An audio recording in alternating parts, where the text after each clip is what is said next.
Karuvannur bank തട്ടിപ്പ് കേസിൽ CPM Thrissur ജില്ലാ സെക്രട്ടറി എം വർഗീസിന് ഇഡി നോട്ടീസ് നൽകും. ഇന്നലെ ഹാജരാകാൻ ആവശ്യപ്പെട്ടിരുന്നെങ്കിലും എം വർഗീസ് ഇഡി ഓഫീസിൽ എത്തിയിരുന്നില്ല.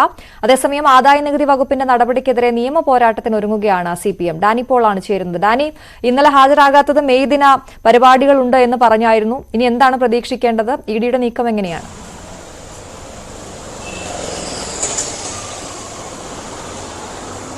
അശ്വതി, എം വർഗീസിന് തുടർച്ചയായി നോട്ടീസ് നൽകുകയാണ് ഇഡി ചെയ്തുകൊണ്ടിരുന്നത്.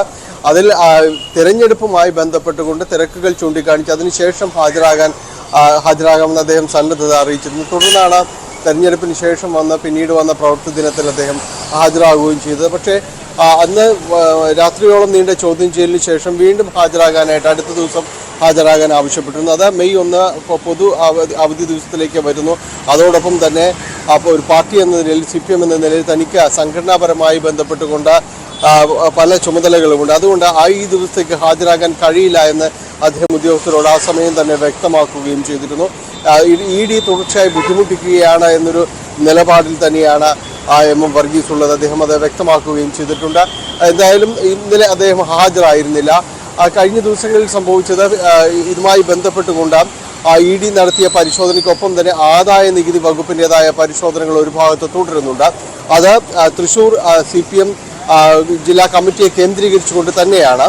അതിൽ കൂടുതൽ അന്വേഷണം നടത്തുന്നത് ഇവർ സ്ഥാവര ജംഗമ വസ്തുക്കൾ സംബന്ധിച്ചുള്ള വ്യക്തമായ വിവരങ്ങൾ, അക്കൗണ്ട് സംബന്ധിയായ കാര്യങ്ങൾ, ഇതിൻ്റെ ഒരു വിശകലനം എന്ന രീതിയിലാണ്. അപ്പോൾ പല കാര്യങ്ങളും ഈ ആദായ നികുതി വകുപ്പിൻ്റെ ഒരു അന്വേഷണവും അവരുടെ ഒരു കണ്ടെത്തലും എന്ന് പറയുന്നത് ചില കാര്യങ്ങൾ, വസ്തുതകളുടെ വിവരങ്ങൾ അപൂർണമാണ് എന്നതാണ്.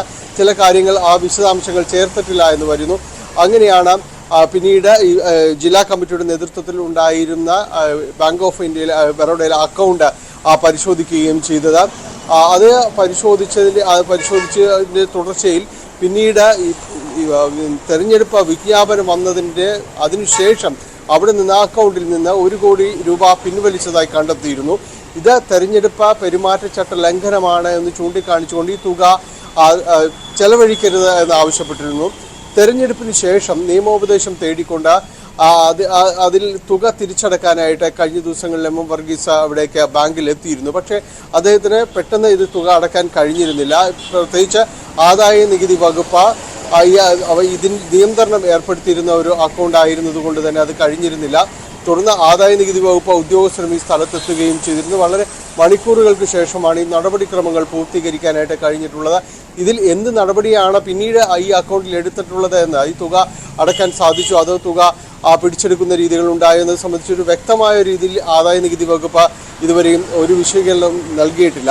എന്നാൽ എം വർഗീസ് ഇത് പറഞ്ഞത് ഇതിൽ ഒരു വിശദീകരണം എഴുതി വാങ്ങുകയായിരുന്നു ഉണ്ടായിരുന്നത്. അത് മാത്രമാണ് ഉണ്ടായിരുന്നത്. കാരണം ഒരു നടപടിക്ക് ഈ തുകയുടെ ഒരു സോഴ്സ് എന്നത് സംബന്ധിച്ചുള്ള കാര്യങ്ങൾ വ്യക്തമാക്കണമെന്ന ആ രീതിയിലുള്ളൊരു ചോദ്യാവലിയാണ് ഉന്നയിച്ചത്. അതിന് മറുപടി നൽകുകയും ചെയ്തു എന്ന് അദ്ദേഹം പറഞ്ഞിട്ടുണ്ട്. പക്ഷേ ഇത്തരം നടപടികൾ പാർട്ടിയുടെ ഒരു പ്രവർത്തനത്തെ തന്നെയും പൊതുധാരയിൽ തന്നെ സംശയത്തിലേക്ക് കൊണ്ടുവരുന്നതിൻ്റെ ഭാഗമായാണെന്നാണ് സിപിഎം നോക്കിക്കാണുന്നത്. അതുകൊണ്ട് ആദായ നികുതി വകുപ്പിൻ്റെ ഈ നടപടികളെ തന്നെയും നിയമപരമായി നേരിടാനാണ് സിപിഎം ഒരുങ്ങുന്നത്. അതിനുള്ള നടപടികൾ ഉണ്ടാകുമെന്നാണ് അദ്ദേഹം അറിയിച്ചിട്ടുള്ളത്. കാരണം നിയമാനുസൃതമായ ഒരു അക്കൗണ്ടാണിത്.